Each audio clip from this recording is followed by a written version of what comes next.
تو اور یہ بھی طے ہے کہ دنیا میں عدل کا معاشرہ قائم نہیں ہو سکتا جب تک کہ دو چیزیں نہ ہوں. وَأَنزَلْنَا مَعَهُمُ الْكِتَابَ وَالْمِيزَانَ. ہم نے رسولوں پر کتاب نازل کی اور کیا نازل کیا؟ میزان. کیوں؟ لِيَقُومَ النَّاسُ بِالْقِسْطِ, تاکہ ان دونوں کے سارے انسان عدل پہ قائم ہو سکے.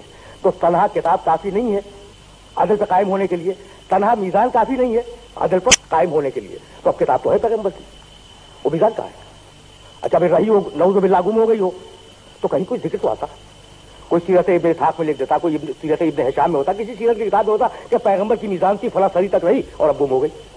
تو اصل میں بات یہ ہے کہ لفظ میزان کو لغت سے سمجھنے کی کوشش کی گئی.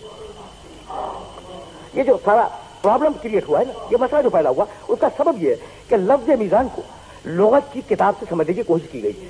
وہ دقت طلب بات جو اس لفظ میں تھی اس کی طرف توجہ نہیں کی گئی. بھائی میزان ہے کیا؟ المیزان ما یوزن بہ.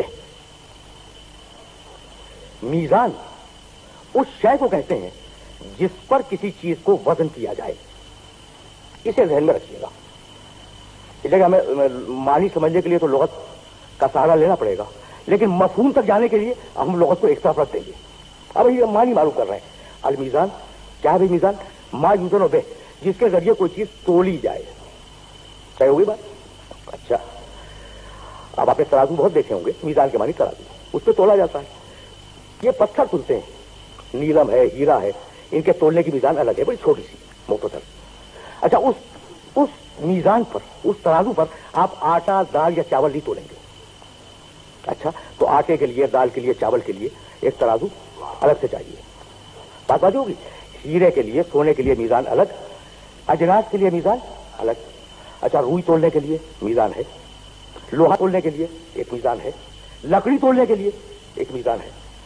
اچھا, اب آپ جو کہہ سکتے ہیں کہ جناب یہ ساری میزانیں تو آپ نے گنا دی, لیکن حقیقت میں میزان تو ایک ہی ہے. کوئی چھوٹی ہے, کوئی بڑی ہے, لیکن میزان تو ایک ہے. یہ کہہ سکتے ہیں آپ. تو اب میں ایسی مثال دوں جس میں میزان تبدیل ہو جائے. بھائی نیلم کی میزان چھوٹی ہوگی لیکن دو پلے تو ہوں گے, تولی جائے گی چیز اس کے اوپر. آٹے دال کی میزان ہوگی, لکڑی کی ہوگی, کوئلے کی ہوگی, وغیرہ وغیرہ. اب میں اپنے محترم سننے والوں سے ایک سوال کرنا چاہ رہا ہوں. ابھی میں نے کچھ دنوں پہلے کسی روزنامے میں پڑھا کہ بلوچستان میں زلزلہ آیا. آپ نے ہی پڑھا ہوگا, آیا تھا.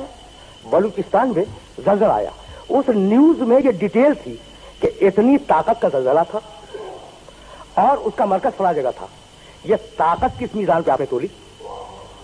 وہ ہیرے والی میزان کے اوپر, جس پہ آٹا تولتے ہیں اس میزان کے اوپر. تو طاقت کس میزان پہ تولی؟ تو کوئی میزان ایسی ہے جس پہ طاقت تلتی ہے.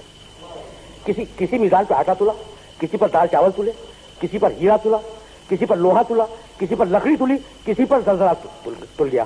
اچھا, بخار ہے. بھائی کتنا بخار ہے؟ کچھ ہے, 102 ہے, 99 ہے, 101 ہے. کس میزان پہ تول دیا آپ نے؟ تو یہ میزان اس زلزلے والی میزان سے الگ ہے نا.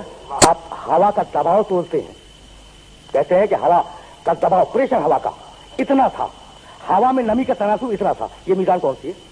تو اس کا مطلب یہ کہ اب ہوا میں نمی بھی تل رہی ہے نا, اور اس کی بھی کوئی میزان مخصوص اور معین ہے. دیکھیے, اب آپ مشاعرے میں کہتے ہیں کہ بھائی فلاں شاعر نے ناموضوع شعر پڑھ دیا. ناموضوع, یہ موضوع جو ہے نا نکلا ہی وزن سے ہے, یعنی اس کا شعر وزن سے باہر تھا.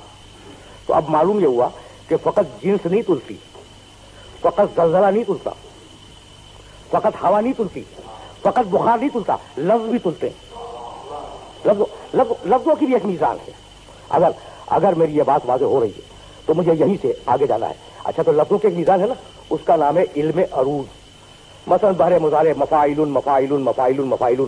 پرانے اردو کے استاد شاعر نے کہا اپنے دوسرے استاد شاعر پہ اعتراض کرتے ہوئے کہ بحر حضج میں ڈال کے بحر رمل چلے, تو بحر مضارع ہے, بحر حضج ہے, بحر رمل ہے, اور ان بحروں پر لفظوں کو تولا جاتا ہے, اور ان بحروں پر جو لفظ مطابق اتر آئے وہ شاعری کے معیار پہ صحیح اور موضوع قرار دیے جاتے ہیں. تو لفظوں کی بھی ایک میزان ہے.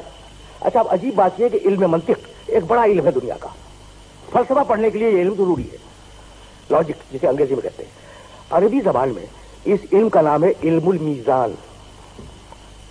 اچھا, منطق کیا ہے؟ ذرا سا دو جملے منطق کے سلسلے میں سنتے جائیں. منطق اس علم کو کہتے ہیں جس علم کے ذریعے